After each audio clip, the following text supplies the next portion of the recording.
Prihvatilište za beskućnike Ruže Svetog Franje jedini je projekt koji pruža smještaj i nudi program resocijalizacije. Prepoznali su ga mnogi, poput Erste fundacije kojemu je dodijelila 3. nagradu, te Ministarstva socijalne politike mladih koje je u njemu vidjelo dobar primjer prakse vraćanja beskućnika u društveni život. Bez obzira na to tko smo i što smo, bitno je ono što činimo za čovjeka. Politika je prihvatilišta koje je danas možda pred zatvaranjem. Zbog niza nesretnih životnih okolnosti Miroslav i Josip završili su na ulici, a utočište pronašli u riječkom prihvatilištu za beskućnike Ruže Svetog Franje. Danas je došlo vrijeme da se nema gdje raditi.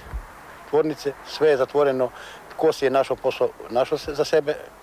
Sebi je stvorio krov nad glavom, a za sirotinju nikoga ne pita. Neko je bolestan, mislim kao što sam ja. Neko je invalid od nečega. I trebala se institucija da brinu za to. Za one bez krova nad glavom već 5,5 godina brine riječko prihvatilište za beskućnike. Osnovali su ga i u njemu volonterski rade članovi Franjevačkog svjetovnog reda. Pomoć je ovdje dobilo 300-tinjak osoba. Većini su pomogli da se resocijaliziraju, pronađu posao i samostalno nastave život. Novca uvijek nedostaje jer, kažu, u odnosu na ostala prihvatilišta u Hrvatskoj primaju nedovoljnu pomoć. Mi od grada Rijeke jedini dobivamo sredstva koja se isplaćuju retrogradno, to znači da ne dobivamo sredstva unaprijed i ona su 100.000 kuna plus jedan topli obrok. 170.000 kuna, toliko gradska uprava na godinu za beskućnike može izdvojiti.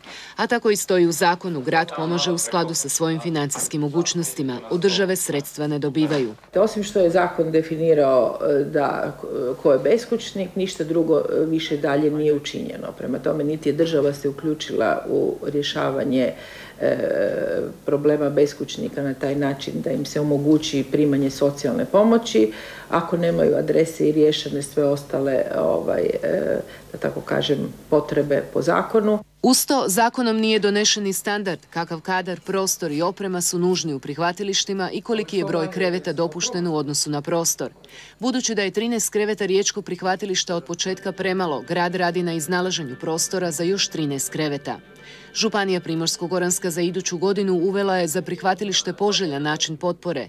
Financiraju se bez natječaja, redovito iz županijskog proračuna.